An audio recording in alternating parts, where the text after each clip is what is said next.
There is going to be an energy to game time decisions that you will feel night in and night out. We're going to go through every single thing, and I've got a great team behind me that's going to help me get the job done. I want this to be the place that people come to. We are going to hit every single one of those markets that you need to know about. There is not going to be a better place, I promise you, than Game Time Decisions. We will have everything at our disposal, and we will use that to our advantage. I'm Kevin Walsh. Tune into Game Time Decisions from 6 to 8 p.m. Eastern on SportsGrid.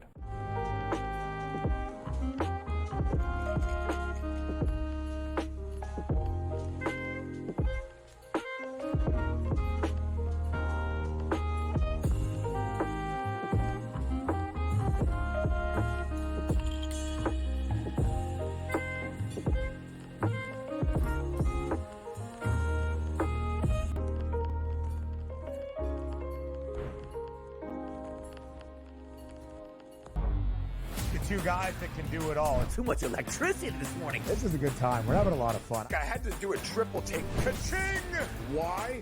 Because of parity. I didn't mean to offend. Yeah, it's not going to happen. Load management is a dirty word. Let him rip. You know what? Circumstances provide the results. What? How do you do this once? Oh, Donnie, you got such a good show there. A network that is booming. The Early Line, only on Sport.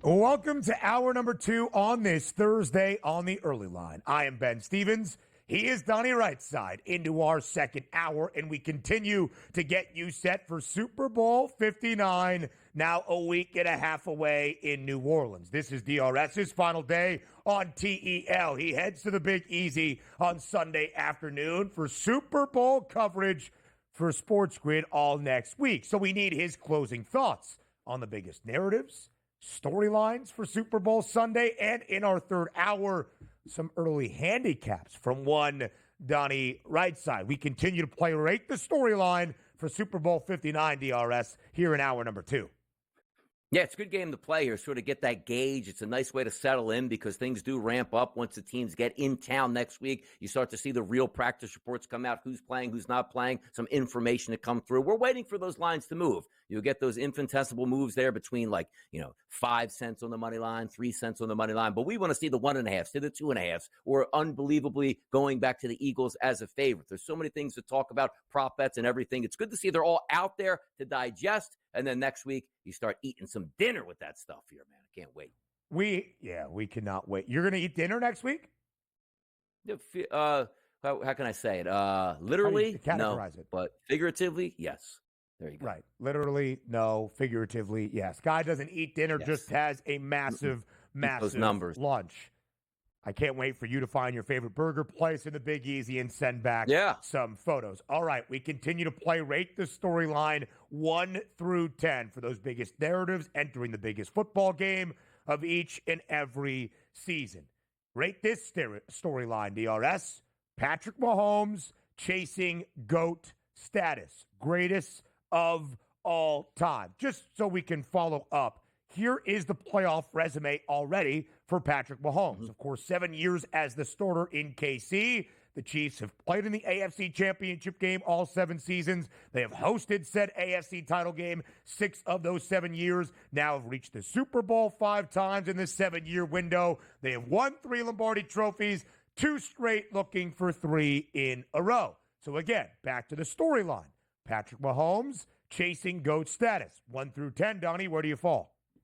I mean, honestly, it's got to be a 10, doesn't it? Because we're now taking a look at a guy that can step into those uncharted waters of Tom Brady and say, boy, I didn't just win my next MVP Super Bowl trophy or my next Lombardi, and it's a last time out of the gate like John Elway getting too late in his career. He is piling these up while he's right in the middle of his prime. And some of the jokes that you make about Kansas City is, we don't like the style of play, and all they do is win. What happens if Andy Reid just goes to his general manager, Brett Veach, next year and goes, you know what, let's have some real fun.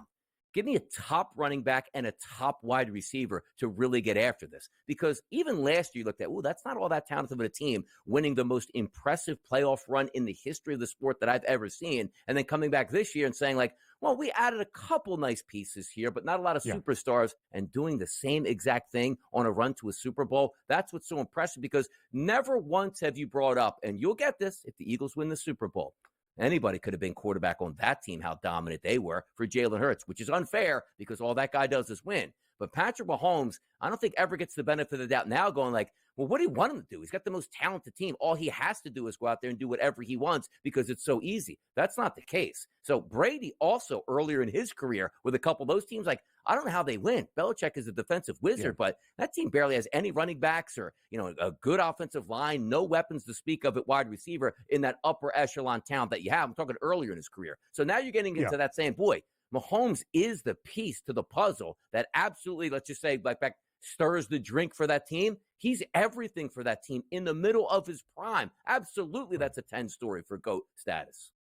I would agree, DRS. I'll give it a 9 just because of the idea that we're a little bit tired. But I think hopefully we focus on the individual greatness that is Patrick Mahomes. Again, all of these trends start to change as we see these players, these familiar faces, and the same teams in these spots each and every year. At the end of a career, you really look back on greatness and quantify it and contextualize it.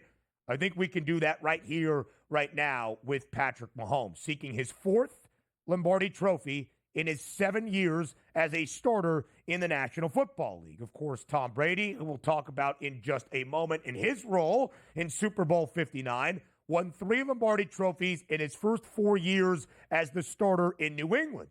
But then it took the Patriots a while to get back there. They lost to the Giants in a Super Bowl, but they only had 2 Super Bowl appearances in the next 9 years after the 2004 campaign, which was that 3rd Super Bowl ring for the Patriots in a 4-year window. Then they won a Lombardi trophy in the 2014 NFL season. That was the 4th. Patrick Mahomes can get that done in the 7th year of his career. That was the 13th season for Tom Brady. The longevity of the GOAT, that is Brady at this moment, it is really hard to look past. He has 7 Lombardi trophies in more than 20 years in the National Football League. Mahomes is certainly on pace to surpass that if they can withstand these historical winning ways. Stat-wise, Mahomes has the benefit of the doubt, at least through 7 seasons, in comparison to Tom Brady in basically every single metric.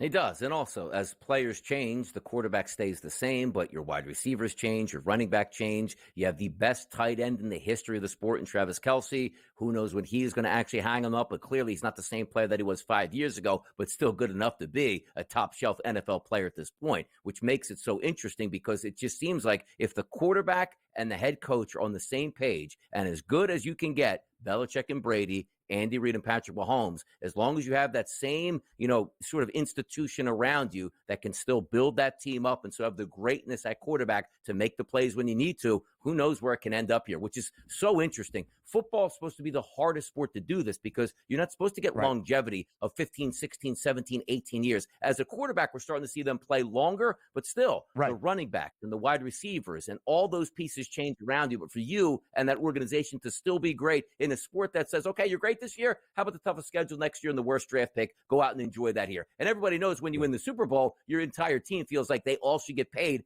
double because of what they're worth now. It's so hard to keep good teams together. But some of these guys like Brady and Belichick and Andy Reid and Patrick Mahomes, they seem to be doing just fine with that.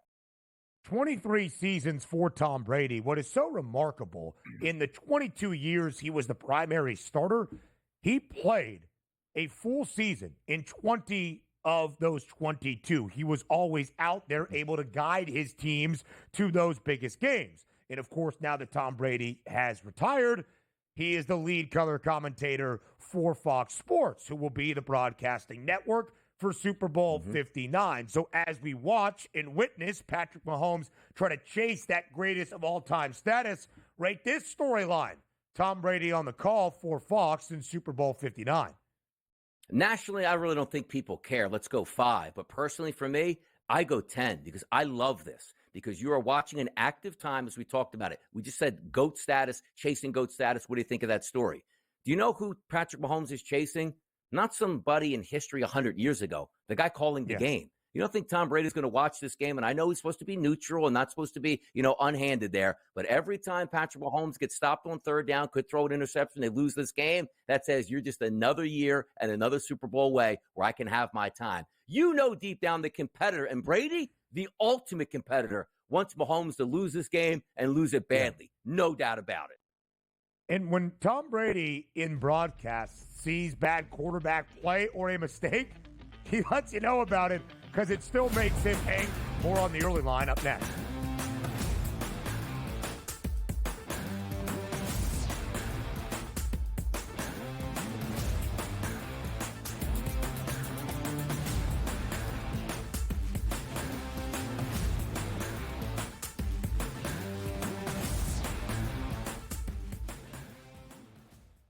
So my team didn't win this weekend, but I still did with this app that's taking over the game. Sports Millions Pick'em lets you make quick and easy predictions. Pick your favorite players, go higher or lower, and you can still win big even if your team loses. Plus, the multiplier is insane. With just a few picks, you can win big money.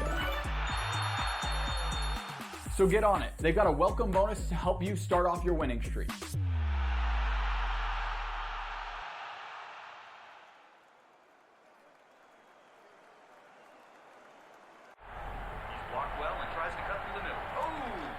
Your gut says Miami is going to win, and you should take the over. Your gut also said your NFT selfies would only go up in value. They didn't. But your head is on SportsGrid and knows the QB is in concussion protocol. The backup has a 45 QBR against the zone coverage. The New York D has the most sacks in the league. So yeah, trust your head. It's smarter to be on SportsGrid. Anyone that's been to a sporting event, the atmosphere before a game, I think Game Time Decisions has that same exact atmosphere. This is our arena.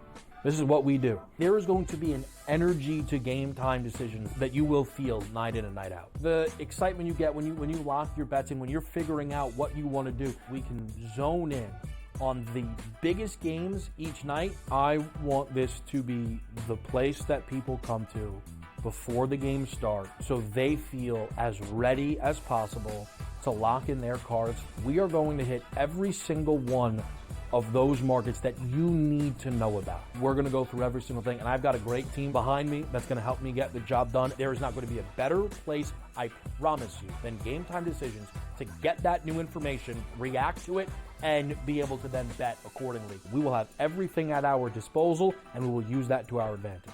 I'm Kevin Walsh. Tune into Game Time Decisions from 6 to 8 p.m. Eastern on SportsGrid.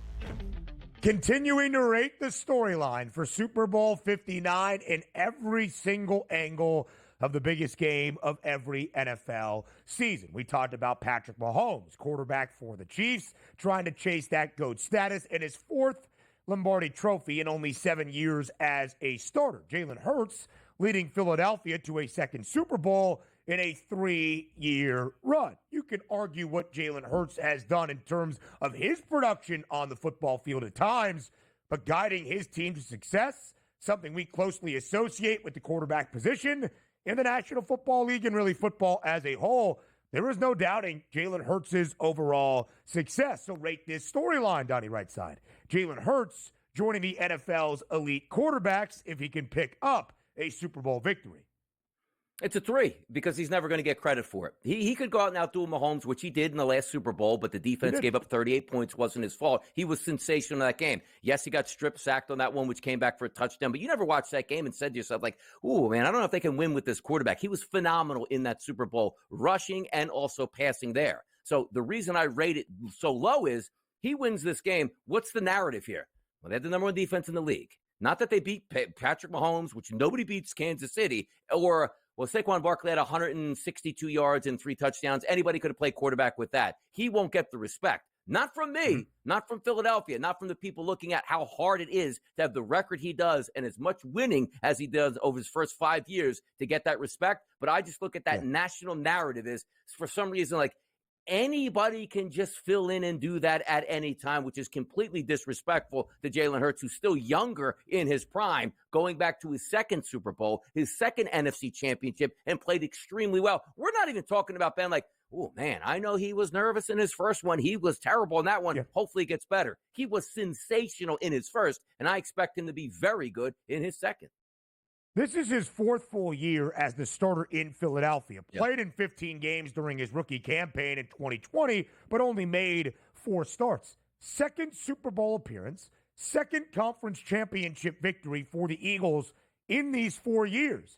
And Donnie, at the end of Super Bowl 57, despite the loss in the performance from Jalen Hurts that we showed you earlier, he also finished runner-up that year in the MVP award as well, to, I believe, Patrick Mahomes. But it was the idea that Jalen Hurts was on the rise as that next great quarterback in the NFC, right? And the NFC didn't have Mahomes and Allen and Jackson and Burrow and all of that. Jalen Hurts could take the mantle on that side of the league.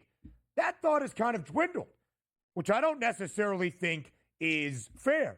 But I think from a storyline perspective, you're spot on. It's a 4 or a 5 for me. We'll give the respect that is deserved, but more than likely, if the Eagles win this game, it's a great defensive effort. It's consistent play out of Jalen Hurts, and it's probably a great game from Saquon Barkley. That's not a recipe just for Super Bowl 59 success for the Birds. That's how they've reached this stage. That's how things have been conducted all year long in Philadelphia. But, you know, it's not really our storyline, DRS. As I said last week, and maybe it made air. If there are 1,000 Jalen Hurts haters out there, our producer Joe Frizo is one.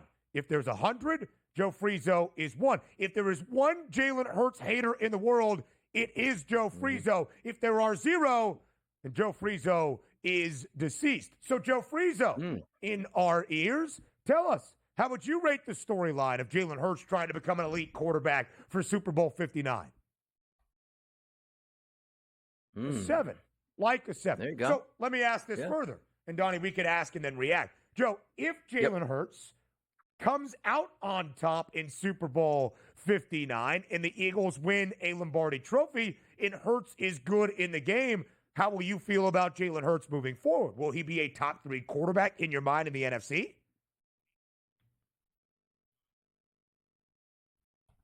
We cannot repeat what Joe Frizo just said over air. But let's just say it was rather slanderous. Those were big words by Joe Frizo. I'll just say, Donnie, we will provide the necessary props that Jalen Hurts is deserving of. But to your point, the Eagles are the best defense in football. You would think Philadelphia has to play great on that side. Is there a pathway for the Eagles to win if Saquon Barkley is mediocre? More than likely not, but we don't expect Saquon Barkley to be mediocre. Here are his props for Super Bowl 59. 22.5, the attempts number. 112 in a hook, the rushing yards prop. 13.5 receiving yards and minus 190 to hit pay dirt, the best price of anybody to find the end zone in New Orleans. So rate this storyline. Saquon Barkley, the best free agent signing ever? It will be a 10 if the Philadelphia Eagles win the Super Bowl. Now, was it the most consequential free agent signing in the history of the NFL? No, that was 1993, Reggie White leaving the Philadelphia Eagles in that first big wave of you can now be free agents and now get big money from other franchises, and went to the Green Bay Packers for the most money. But if you're just looking for a steady impact from a player, that really changed it. Because let's think about this. There's been other really good free agent signings across the league, but did we ever have one that goes, because I'm being honest here, the Eagles do have a great defense. Yes, they do. And Jalen Hurts is a good quarterback. They got wideouts. But let's just say it's Kenneth Gainwell as the starting running back. The Eagles are not in the Super Bowl. Like, that's how good Saquon Barkley has been. Now, you can say, like, hey, well, Patrick Mahomes never was on the Chiefs or, Brett Favre, but we're talking about true free agents here that were able to pick and choose their team that were let go. And one team goes, you know what? You could be the missing piece to the puzzle. As Reggie White, who went from the Eagles to the Packers, who weren't a great franchise when he arrived there, ended up winning a Super Bowl with them. That's the impact I'm talking about. So we might be doing this a week and a half a little bit early because, quite frankly, you can put him on the pantheon of maybe the greatest overall impact in the first season where he came to a team. It would be Saquon Barkley, not because he was just good on the team. Historic things, rushing for more yards than anybody from week 1 through the Super Bowl in NFL history and getting a Lombardi trophy. That probably would be the best. I rate that at 10. So quickly, DRS, those props that we showed you for Jalen Hurts and Saquon Barkley. Let's say both guys approach those numbers, play well, the Eagles win the Lombardi Trophy. Who goes home with the Super Bowl 59 MVP award? I still think they're going to give that to Saquon Barkley based on the year that he's had as a carryover. Even though you are not supposed to do that, the human element is going to creep in. I believe that. Yep, I would agree as well. Barkley a shorter price right now than Jalen Hurts. More on the early line next.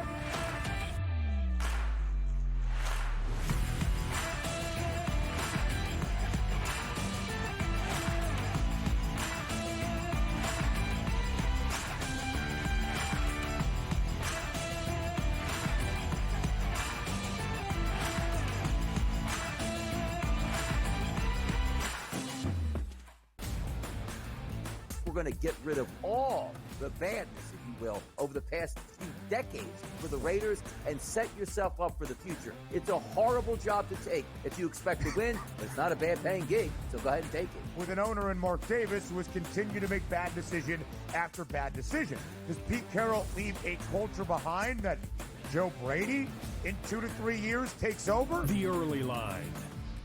Only on SportsGrid. He did nothing for 5 weeks. So he is becoming his brother. So I don't want to hear about how great T.J. Watt is with his 0 playoff wins. And he's the first guy to admit it. He comes right out and says, I've never won a playoff game. I don't matter. All right, at least we all know who the best player on the team is. It's George Pickens. If you don't believe that, well, then screw you, too. Pharrell, Coast to Coast. Only on SportsGrid. We'll see if they get McCain back. Kelly Oubre, Yabusele's been good. Caleb Martin's a defensive specialist. Andre Drummond can still give you, almost a double-double at any point. I can't go south on this team. And now you're giving it to me at 2-1 to make the playoffs? To be in the Final 8? Folks, give me the Philadelphia 76ers to make the playoffs at plus 210. Betting above the rim. Only on SportsGrid.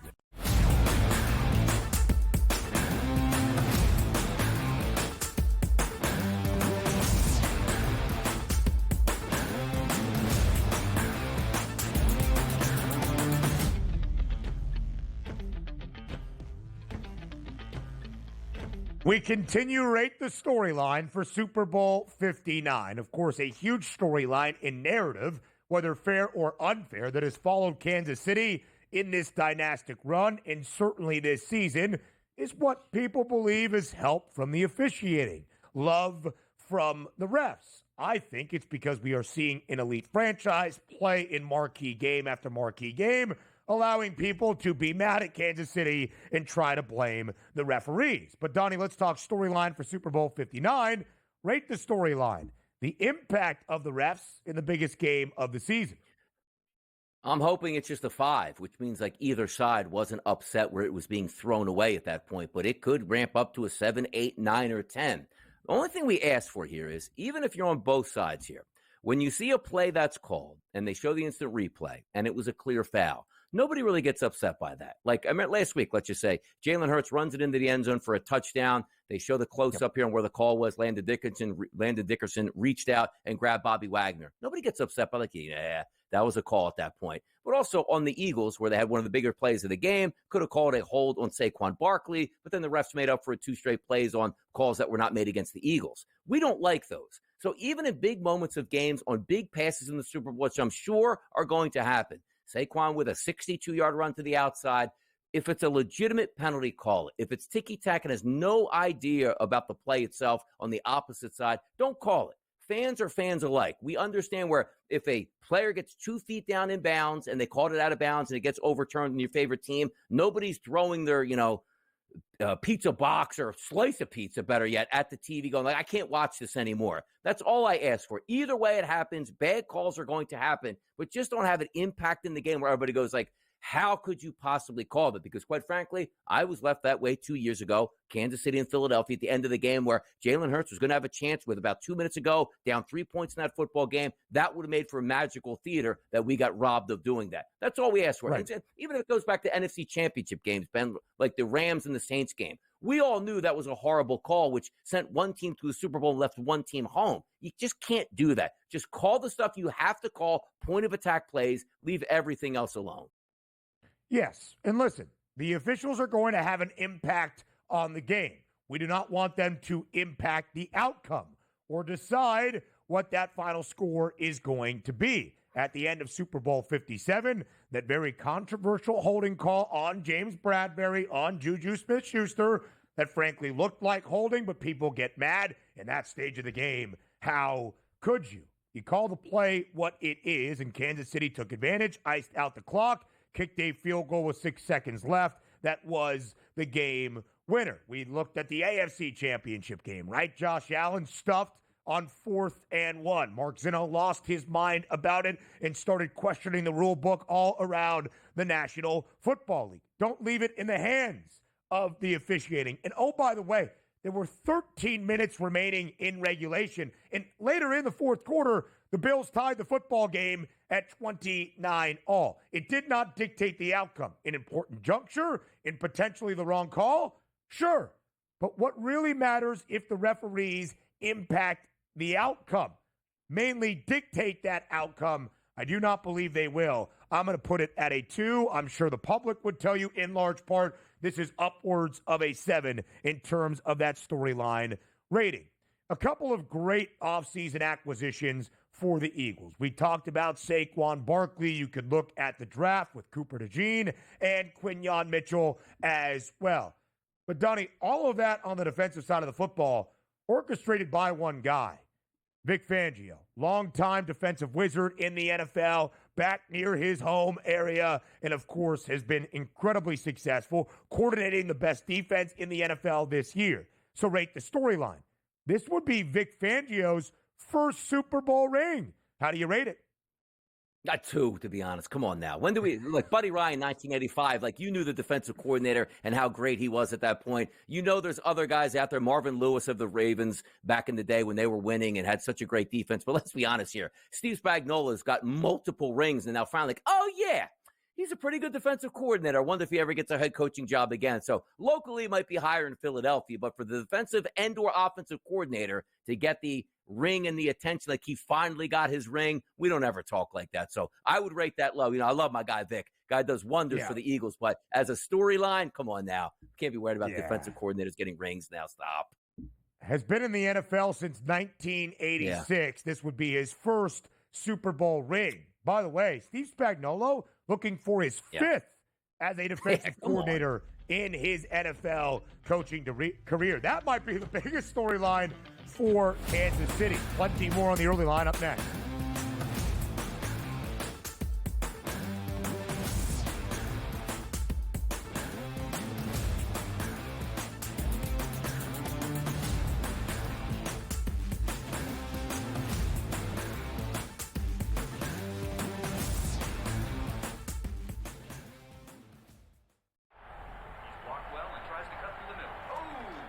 Your gut says Miami is going to win, and you should take the over. Your gut also said your NFT selfies would only go up in value. They didn't. But your head is on SportsGrid and knows the QB is in concussion protocol. The backup has a 45 QBR against the zone coverage. The New York D has the most sacks in the league. So yeah, trust your head. It's smarter to be on SportsGrid.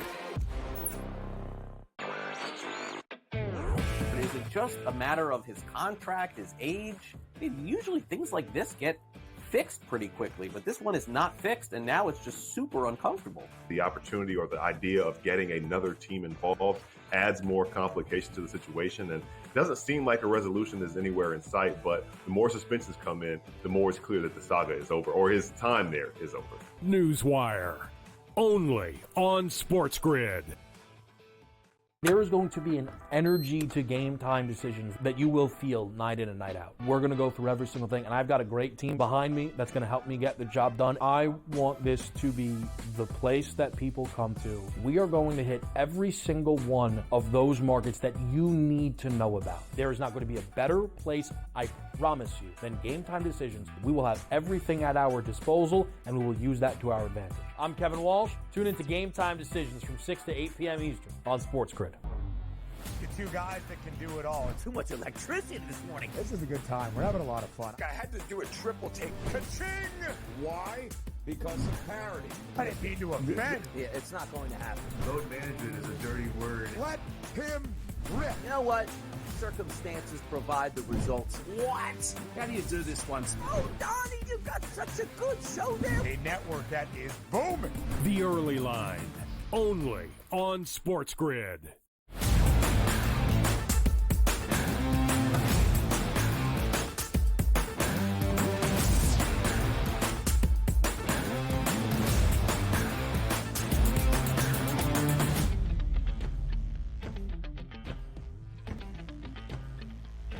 All right, so many storylines to finish out here as we continue to look ahead to Super Bowl 59, 10 days from now. And then we'll transition to the National Hockey League. Our guy, Pete Jensen, joins us in just a little bit. Rate the storyline rapid fire. So many fun ones that are a little bit more under the radar. The Carson Wentz Super Bowl, of course, played in Philadelphia. Wasn't the guy to lead the Birds to the last Super Bowl victory. The backup now in Kansas City. 1 to 10, DRS.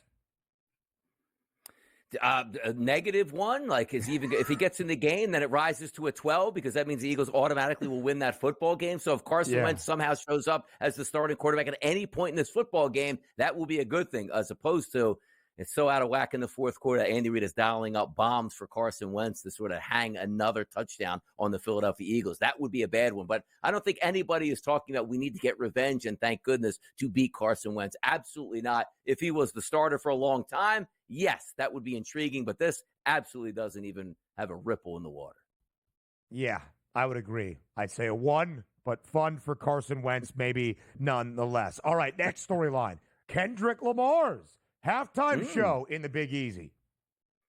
Yeah, it's a 1 for me. And good, and it's good, too, because now I actually get a 20-minute, 25 break at halftime to maybe take the dogs out for a walk because I know I'm not missing anything with that halftime show. So it's a 1, but really a 10 for me, sneaky, because I won't be watching. I'll be relaxing.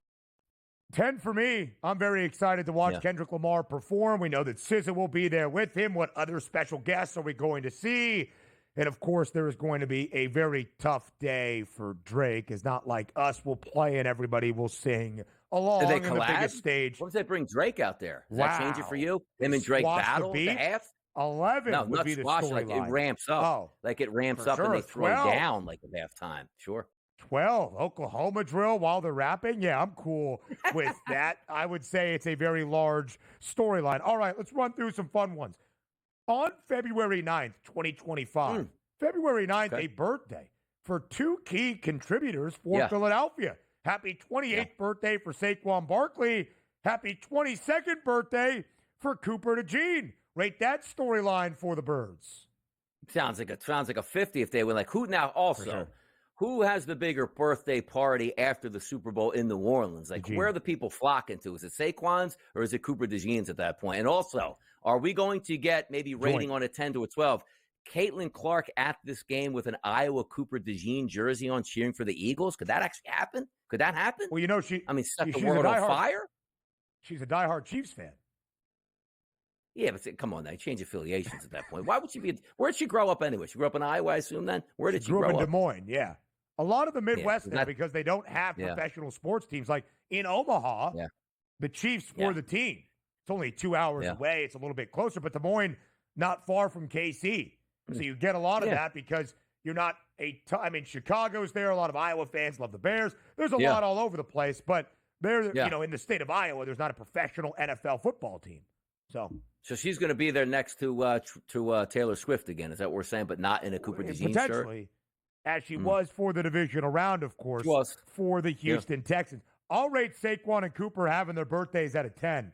What a great birthday celebration it could be. How about as we tie in all the celebrity factors that we're going to have for Super Bowl 59, Jason Kelce's team, that being the Philadelphia Eagles, against Jason Kelce's brother, Travis, who still plays in Kansas City. Of course, it was the Kelce Bowl 2 years ago. People were like, I don't need to see Donna Kelce all over my TV. What's that storyline now? Am I supposed to rate that storyline at a 0 at this point? Why do we even care about the Kelce brothers and who they even care? Like, Kelce's enemy number 1 right now in the Kansas City Chiefs, and Jason Kelce just slamming the garage beer or whatever he promotes now at this point. So that's a 0 for me. Got garage beer. Did you ever drink it before? No, but it looks really good. I've seen a lot of commercials. They do a great job with their branding. Great name. It's a great name for a beer, to be honest. Yeah. For sure. Fantastic. Yeah, I agree. All right. If the Chiefs, is this real? All right. If the Chiefs win, Joe Thuney, of course, one of the outstanding guards in the NFL, left guard for Kansas City, ties Charles Haley for the second most Super Bowl wins ever by an individual. That would be behind Tom Brady. Joe Frizo, is that correct in everything I just said? Okay. Yeah. How do you, Dallas Cowboys, San Francisco 49ers, 0 again, because I don't think kids today even know who Charles Haley, how great and crazy he was back in the day. And most people would say, like, oh, Joe Thuney, like, who's he play for again? Oh, that's right, he plays for the Chiefs. Yeah, so that's a 0 for me. Okay. So as it stands as well, at the end of Super Bowl 57, right, 6 seconds left on the clock, it was going to be very difficult for the Eagles to come up with any play. But Jalen Hurts dropped back to try to get the ball as close as he could to the end zone. It didn't go all that far. So this, again, from our haterade Joe Frizo, rate the storyline, Jalen Hurts' inability to throw a Hail Mary if needed for Philadelphia. I don't think you need to anymore. You know what the new Hail Mary is? You line up and hand it off to Saquon Barkley and say, you can probably run all the way down the field better than we can throw it anyway. There's no more Hail Marys in Philadelphia. The Hail Mary is toss sweep to Saquon Barkley against a prevent defense and watch the fun unfold. Yes. All right. That makes a ton of sense. Also, I would say rate the storyline if a Hail Mary is necessary in either Steve Spagnuolo or on the other side, Vic Fangio does not bring at least 4 guys. Puts a spy. Provide a little bit of pressure. There? You need, no, if there's a spy, you're working in Dallas as a defensive assistant under Matt Eberflus. That is your punishment forever. All right. Here's a personal SportsGrid storyline. Of course, the boys will be working on Super Bowl Sunday for Pro Football Today, but not during the actual game, so they'll get back and enjoy their Super Bowl festivities. Rate the storyline, Kevin's canceled, perhaps, Super Bowl party. Of course, Kevin Walsh, big-time Birds backer in his home. You would assume a great time. His fiancée, Sam, a great cook, a great host. You would think they would be throwing a bonanza, but now it might be canceled if the Eagles make it. The Eagles have made it. Yeah, see that, Ben? Where you been? The Eagles actually have made the Super Bowl. Do you actually appear on programming here? Did you not know that at this point? But by the way, watching the game like Mark Zinno. Let me say again why I was brought here to the network. Not because I'm probably the best face of sports here in the industry. It's actually because there was a young, fledgling sports hopeful in this business, Kevin Walsh, that couldn't find his way. Put him under my wing, and one of the things I taught him was, when your team is in a championship game, there are no parties. That is a business trip for you in your own house that you need to have solitude. You cannot have other people cheering. You cannot have people asking, why did they make that play call? Because you already know what it is. Only bad things can happen. So Kevin canceling a party, saving himself some grief, and maybe years of family trauma. Because for me, when the Eagles win the Super Bowl, there are no parties. It's just a business affair that afternoon, hoping for a championship. He learned very well from me. Good for him. That's a 10. That's a 10 on the cancellation. That's a 10 on the cancellation. I would actually disagree. I love Super Bowl parties. I think you should be around your friends. But Kevin Walsh's statement, as made to our producer, Joe Friso, quote, there will be no party. I'm not hosting for Kofsky to break one of his new walls in his new home, rooting player props on the other side of the field. Or Pat, that would be Pat Foster, one of our great producers, betting the AFC team. That was a few weeks ago. Of course, now that would be Kansas City. Rate the storyline. Donnie right side watching in his basement by himself without his wife and kid. No. 27. My daughter was old enough again. 2017, obviously, I was in Costa Rica for that, so it wasn't. But the last one, I did watch it, both me and my daughter, explaining it to her how it went all the way through, and it was fantastic. Maybe the best bonding that we've ever had, and I look forward to doing it this year again. How about that? It was really beautiful, man. I'm a little bit emotional. That was really, really nice. Rate the storyline. By the way, 2017. You want a little expansion of that story? Because I am a sentimental guy. The next morning, I wrote my daughter a little note that said how much I enjoyed that game with her. And we lost. So how about that? I don't have to be a sore loser. There you go. I'm human. Bigger things in life, man. The bigger things in life. Rate the storyline to finish it out. 2017 Super Bowl viewing in Costa Rica. How was it? It was harrowing. It was unbelievable. But when it ended here, don't listen up there. It's the best night of my life. Yeah, my goodness. Nothing better. Writes a letter to his daughter, but that's still not his best day. All right, more of the early line next.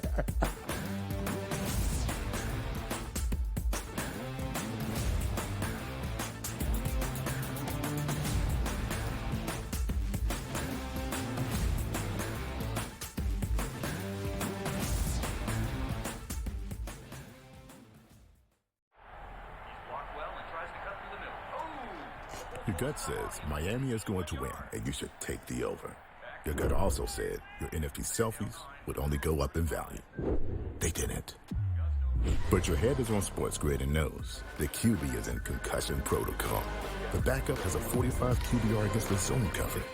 The New York D has the most sacks in the league. So yeah, trust your head. It's smarter to be on SportsGrid. You want me to solve all this tush-push and fourth down malarkey that goes on with the officials? Here's a crazy idea. Get rid of the worst rule in the NFL, and that is forward progress. How about this? Where I knock your ass in the ground is where the ball goes, period. Let's end this whole conversation. Like, if I drop it back 4 yards, then you lost 4 yards. If we get rid of forward progress, this tush-push and everything else is taken care of. Where I put your tail on the ground is where the ball goes, end of conversation. It's the dumbest rule and the most arbitrary rule. The only thing that is a worse call in the NFL than forward progress is the punt that goes out of bounds when you watch the official walk down the sideline having absolutely no clue where that ball crossed over. All I can think of is that Price is Right game go do-de-do-de-do, do-de-do-de-do, as he's walking down the sideline, arbitrarily trying to figure out where the ball crossed over because he's got no clue. The Early Line, only on SportsGrid.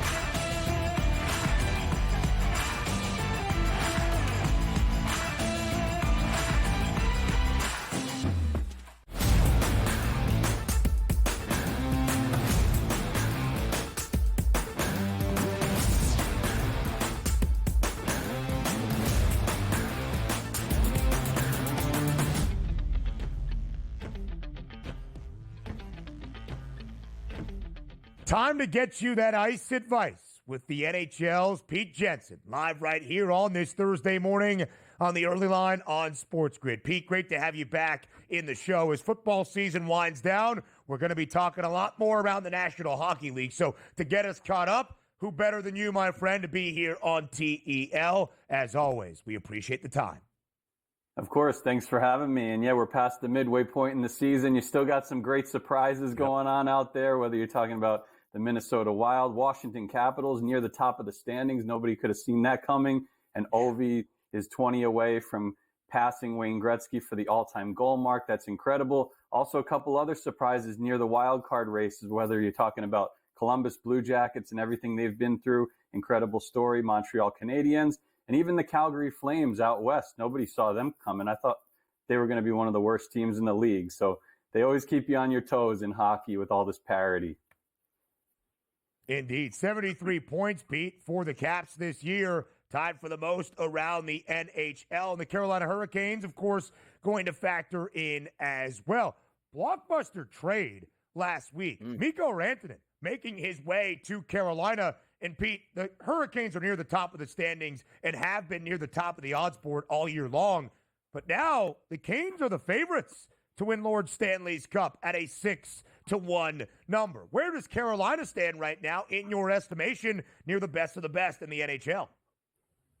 Right now, after the Rantanen trade, that's a home run for them. Rantanen's in his contract year. He's one of the top 5 or 10 players in the NHL. Used to run sidekick with Nathan McKinnon and was top 5 in the NHL in points over the past 4 seasons combined prior to the trade. So it's a great piece for them to potentially put them over the top. The issue is other teams out there, whether it's even a Colorado, a Dallas, a Vegas, the Rangers, like these teams are going to make moves before the deadline as well. Right now, as it stands, getting Rantanen into the mix, playing on the top line with Sebastian Aho in the first power play, that's an excellent potential for them moving forward. He can also pivot to 2C to fill that hole for them. I really like that. They also got Freddie Anderson back. He had a shutout against the Rangers the other day. Having Anderson and Kochetkov there in the net gives them a better chance to go on a deep run for sure. I love this stuff. You know, superstars changing teams here, changing the equations, going from conference to conference. Pete, if we look at the Eastern Conference and the Western Conference, I like to do this with you. Give me a team that you didn't anticipate being as good as they are this year and one that's underperforming for us right around the 50-game mark. The underperforming team has to be the Rangers. I know they've been better this month, one of the top teams in the league in January for sure, and Shesterkin's back healthy and playing pretty well. But overall, a lot of the top guys on the Rangers have not performed at an elite level this season.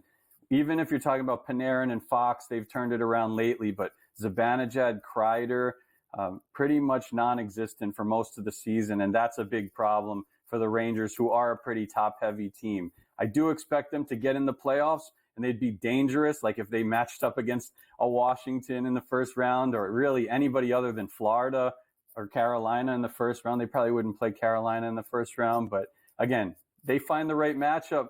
They could go on a surprising run, the Rangers, on the back of Shesterkin. And then as far as surprises, it's got to be Washington.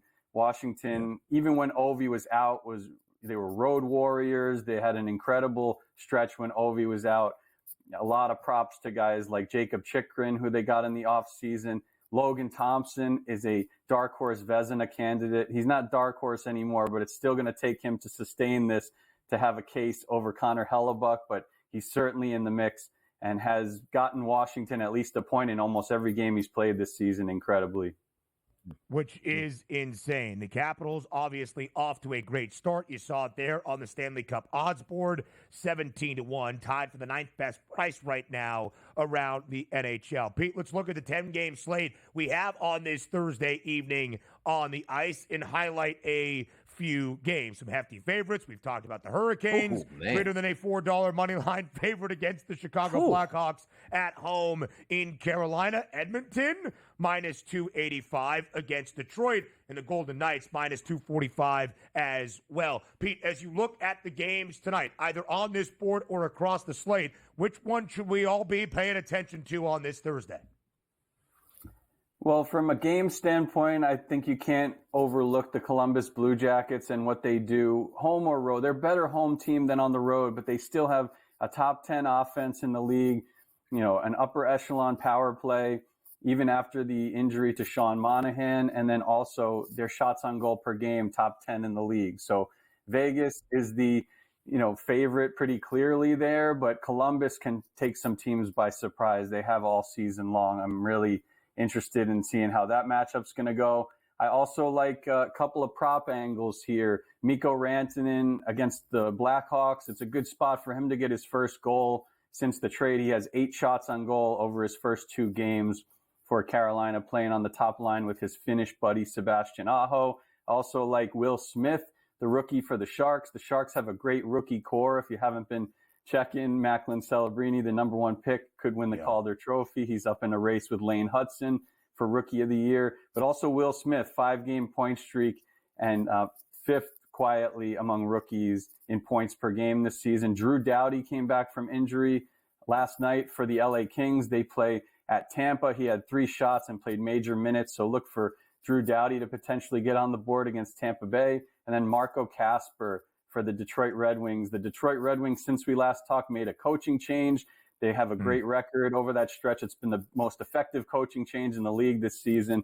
And he has Kasper 11 points in his past 10 games under Todd McClellan. So very impressive playing on the top line. Very, very impressive indeed. 10-game slate on this Thursday. Pete Jensen got you caught up on everything. The biggest surprises this year, the biggest disappointments. We're past the midway point in the National Hockey League regular season as well. The team's trending in that positive direction down the home stretch, of course, trying to get into the best postseason in sports, the hunt for Lord Stanley's Cup. Pete, as always, we appreciate the time. Thank you for being here on this Thursday on the Early Line on SportsGrid. Of course, guys. And yeah, this might just be the year that a goalie wins the Hart Trophy. So keep an eye on Connor Hellebuck if he sweeps the goalie categories again like he did last year. It's Urson. All right. Come on, Pete it's Urson, Pete. Urson's winning it. Come on, go. Flyer shout out from Donnie, of course. More on the Early Line next.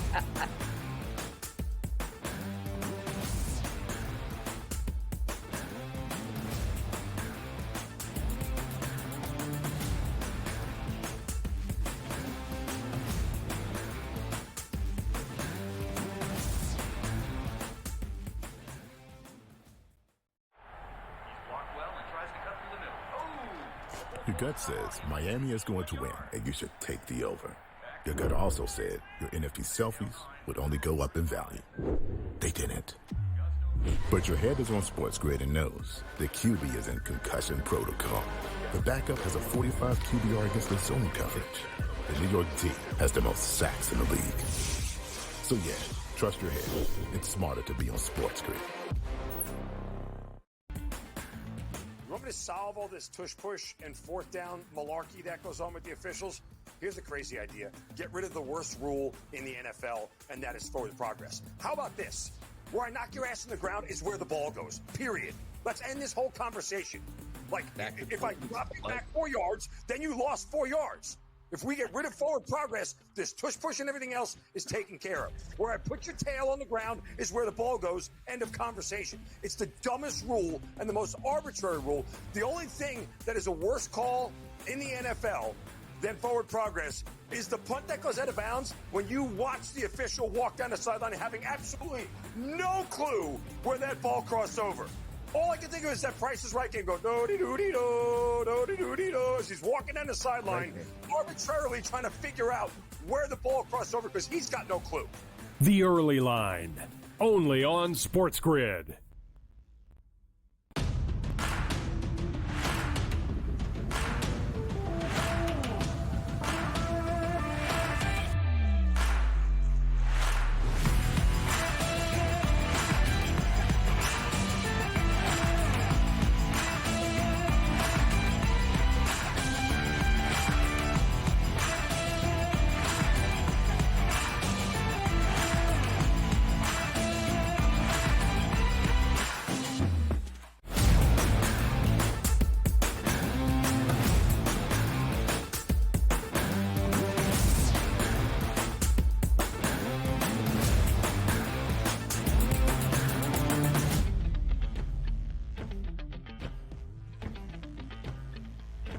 We're still 10 days away, including Super Bowl Sunday, from Super Bowl 59. But maybe you forgot, and I could understand why. The Pro Bowl games start today around the National Football League. Pro Bowlers everywhere. Today, Thursday. Look at what we have. Show them the Thursday docket. Show them that Thursday slate. Unfortunately, no betting odds as of this moment, but that would make sense. Here are our events today at the Pro Bowl games. Passing the test. A mix of quarterbacks hitting targets and answering trivia questions correctly. Yeah, trivia questions being answered correctly. A quarterback from either conference will pair up with one of his Pro Bowl games teammates who will answer a set of 5 trivia questions about other current Pro Bowlers. If the question is answered correctly, it allows said quarterback 10 more seconds to hit additional targets and get more prizes. What are the prizes? Do we know what the prizes are? Like a year free from T-Mobile? Like what is it? Like a value points meal? To win the whole thing. It's Pro Bowl games. Yeah, what is the prize? No, it's got to be a cash incentive. I mean, first off, understand where the Pro Bowl is, Ben. Orlando. When it was a big deal, it was Hawaii. Players wanted to go there. Now, outside of sending them to Omaha or Indianapolis, I mean, at least Orlando's a little bit of an upgrade from that. Come on now. I mean, come on now. That's how serious we're taking this thing. Bad. Satisfying Catches is a game through an obstacle course with jugs machines where you have to make those plays. The big spike measures the power of linemen's spikes. Patrick Mahomes would not be very good at that. Relay race is conveniently a relay race. Helmet harmony is not 2 guys banging their helmets together, thankfully.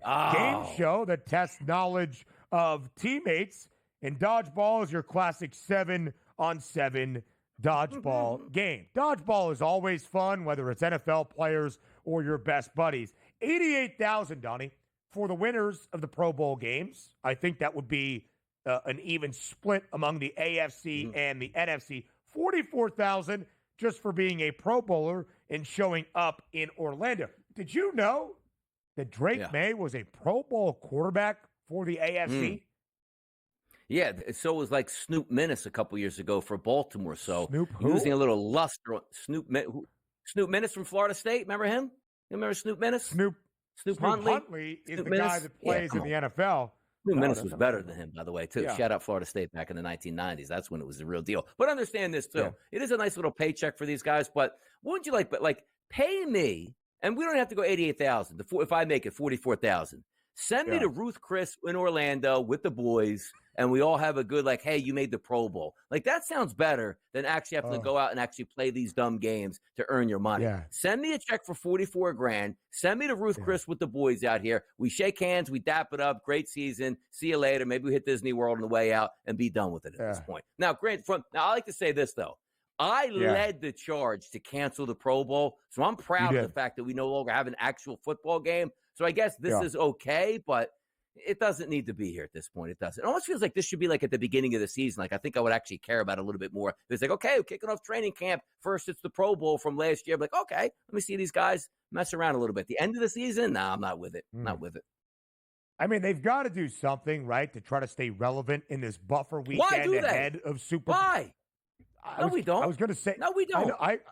I kind of agree with you, right? It's not like the Super Bowl is going to lack luster if the Pro Bowl is not all that exciting. Donnie, can the Pro Bowl be saved, or is it just like this or nothing? That's not. Exactly. The Pro Bowl can never be saved. But I also don't understand the point. Like, if you're the NFL, like, why don't you have the Pro Bowl in the Super Bowl city though? Too to have why is it in Orlando? It never makes sense. I understood like Hawaii was after the Super Bowl. It was a way to celebrate the final part of the season and the way you did it. But the fact that the NFL doesn't bring it to the Super Bowl city to add a little bit more excitement with more superstars never made any sense to me. That's actually a really good point, DRS. That might be where Commissioner Whiteside has flexed his best. How much money I can make these guys? Come on. Because Orlando is great, right? Warm weather, all that is very exciting. But they basically go to non-cold environments now where they can play games indoors, which is what they can do right away in New Orleans. Correct. It never made any, like, you give me the Pro Bowl in Vegas before that. Now, granted, everybody's already getting there or there, and the NFL has all of their PR. And why are we stretching it out to Orlando and then saying, hey, if you guys want to go? No, it should be that the weekend before in the Super Bowl as the official kickoff to Super Bowl week. It makes too much sense. All right. Commissioner Right Side. I like it. I got you. Hour 3 next.